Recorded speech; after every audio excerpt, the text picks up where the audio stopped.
ariko ngiye kamabwiye iyo wamenye ndamukubita rwose ntabwo wamenye gukora ibyo ngibyo mujyaho mukamutetesha ariko iyo namumenye ntarara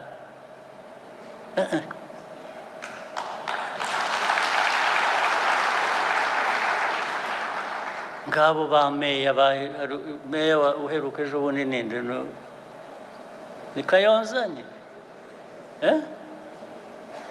aba Kayonza ni bande hano ni Kayonza ni habaye iki local government minister ari hano yes habaye iki muri Kayonza ubwo rega nabwo ndavuga urugero rumwe mu ngero igihumbi nazibaha ariko reka duhere kuri urwo ngo Your Excellency muri Kayonza habaye ikibazo cy'ubuyobozi butita ku baturage kutamenya ibibazo bafite ariko no kudakorana kutumvikana hagati y'abayobozi bituma rero bapfiki hagati yabo icyo batumvikanaho ni iki nuko nibyo bagabana baba bibye ni iki ni abayobozi batavugana navuga ko ari imico mibi yo kudakorana bigatuma n'ibyo bashinzwe gukurikirana mu kwita ku bibazo by'abaturage nabyo bidindira abaturage bakaburo batabaza kandi abayobozi bahari nyuma byaje kugenda gute cyavuyemo nuko abaturage kubera kuburira icyizere abo bayobozi bageze aho bitabaza abahisi n'abagenzi by'umwihariko ku bibazo by'amapfa yari yatewe n'izuba ryinshi izuba se uwo muyobozi yari gutanga izuba ntabwo ari byo ndavuga yakoraga byaje kubaviramo uko byaje kuba n'iki yes bifite aho bihuriye kubera yuko ubusanzwe abaturage bagaragaje ko bafite ikibazo ko bashonje leta ifite uburyo yabagoboka ariko icyo gihe kubera ko abayobozi bari bahugiye mu kutumvikana ntabwo babashe kubikurikira bari bahugiye mu ko bo batari bashonje bo ntibari bashonje kandi icyo kibazo yes sir ntibumva babaganyira bashonje ntabwo kutavugana nuko nabwo buri wese yari afite ibyo akora bimuha iby'abandi badafite hanyuma uko byagenze rero nuko abayobozi babishinzwe babonye ko abayobozi badakwiye gukomeza kuyobora akarere babakuraho byamaze igihe kingana iki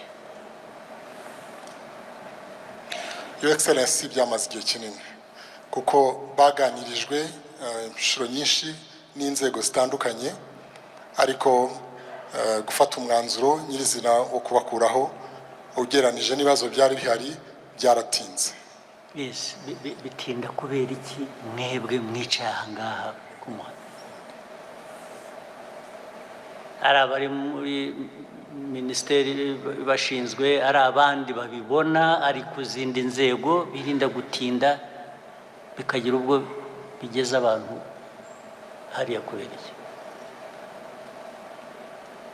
ntabwo ari ikibazo ntabwo ari we nkibaza gusa ndakibaza aba bantu bari hano bose ku nzego zabo buri wese kuri rwego icyo mbibabariza mwese ni uko ibi bivuzwe n'ubwo bivugwa i Kayonza biri n'ahandi hose bimeze gutyo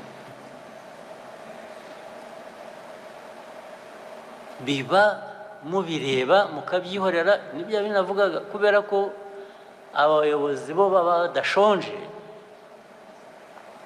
bo ntacyo babuze ntabwo bita ku bandi bakeneye bo ibyo bashaka abo ngabo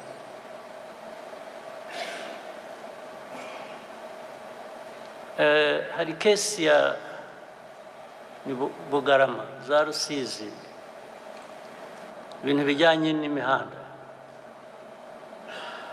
bawicariwe umuntu wa infrastructure Yes, mumbwire kiriya kibazo cy'umuhanda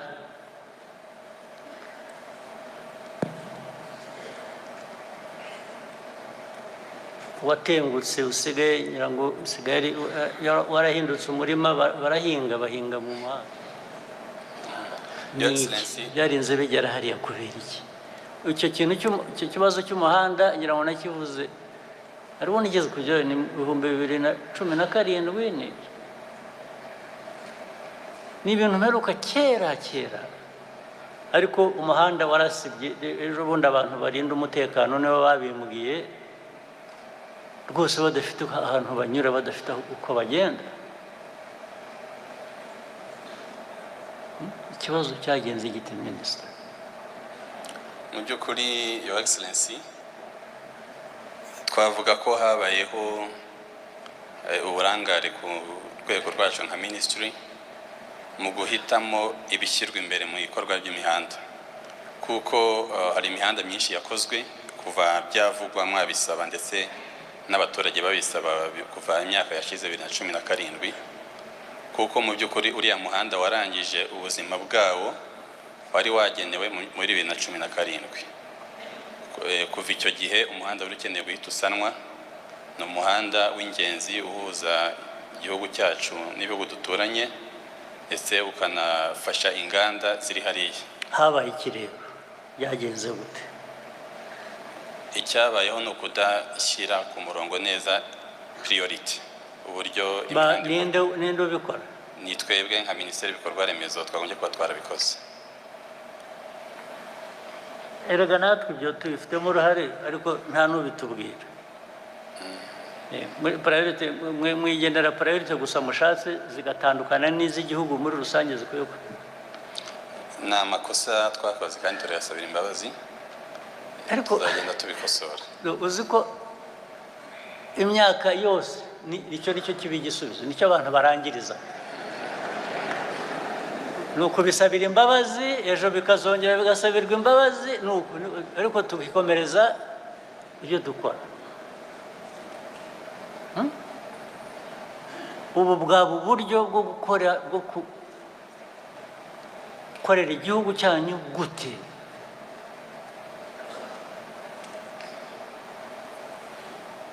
Ariko uravuga ko amafaranga yabuze yo gukora uwo muhanda?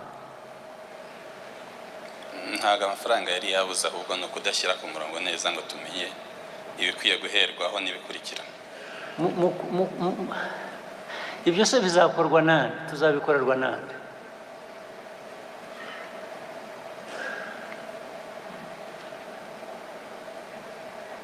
Niba minisiteri bishinzwe itabikurikirana n'izindi nzego ntizibikurikirane, ubwo bishinzwe ndi bizakorwa gute nande? N'ubuyobozi ndetse bw'akarere ubwabo bakwiye kuba bafitemo uruhare. Byagenze gute? Urebye akarere kagiye katumenyesha. Minisita ananirwa ate? Ese yarakubwiye byagenze gute? Minisita tugira ikibazo kuvuga ngo bananiwe gukora priorities, kikaba igisubizo. Priorities ni izawe, ziri personal. Umuhanda kanaka cyangwa igikorwa kanaka cyangwa hariya wananiwe guhitamo kugira priorities, na cabinet twirirwamo buri gihe mu mezi tugira cabinet zingahe? Kutigeze ubishyira hano ngo uti mfite ibintu hano amikoro ntahagije ariko dufite ibintu bitugoye bingana bitya, abantu bakagufasha kureba. Noneho priority ntabwo ziri personal, ntabwo ari iz'umuntu ku giti cye ngo nuko ari umuyobozi runaka.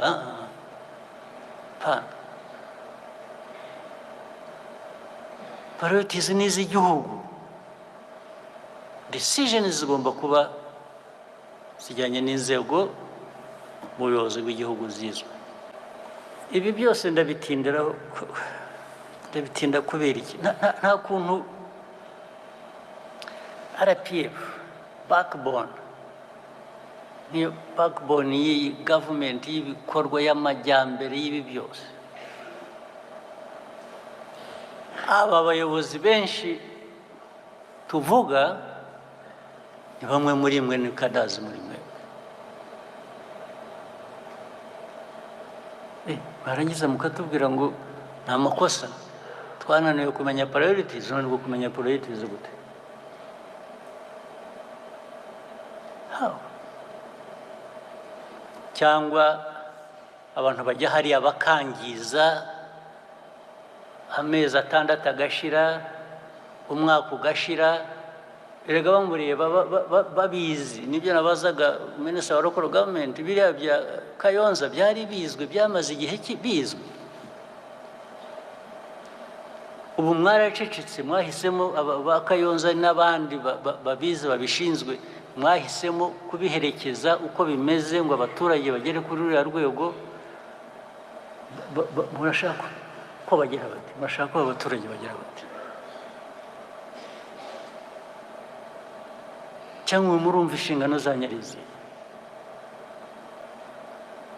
Ubwo se bijyanye na RPF n'amatwara yayo mashya ni iki? Amatwara mashya ya RPF ni iki? Cyangwa n'aya mbere n'ubundi mugomba kuba mwarabeshya gatari ko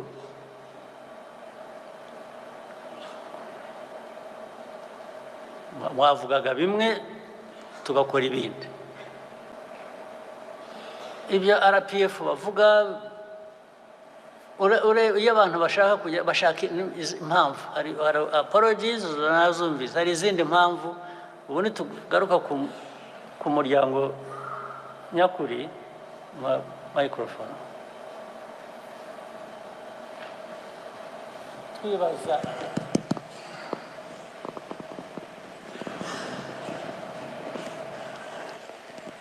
twibaza impamvu ibingibi bibaho ntibirangire n'iki. Abanyamuryango babizobereyemo barabura ngo rega ngo nta mashuri ngo akiriho ngo yigisha ubuki. Murashaka kwiga ibiki? Murashaka kwiga ibiki mwebwe mutazi abakada barapira? Amashuri mushaka mbese muzigishwa nande muri ayo mashuri? Ngo amashuri y'abakada, ngo yo kwigisha abakada. Amashuri se ni factory? Uracura abantu n'ubu ibyo umuntu ababwira mubyumva, mwari mukwiye kuba bivamo amasomo.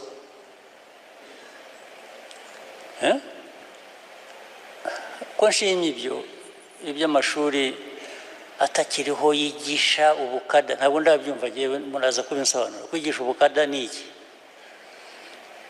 Ababyize se bakwiriye kuba banigisha bo, kuki nabo bakora ibyo ngibyo kandi bazajya banyuranye n'ibyo bazajya kwigisha? What is the explanation? Ibisobanuro ni ibihe?